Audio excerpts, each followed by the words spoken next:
सङ्काशं काश्यपेयं महाद्युतिं तमोरि सर्वपापघ्नं प्रणतोऽस्मि दिवाकरम्। ॐ ह्रां ह्रीं ह्रौं सः सूर्याय नमः।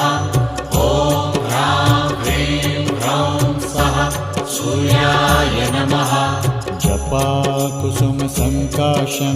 काश्यपेयं महाद्युतिं तमोरि सर्वपापघ्नं प्रणतोऽस्मि दिवाकरम्।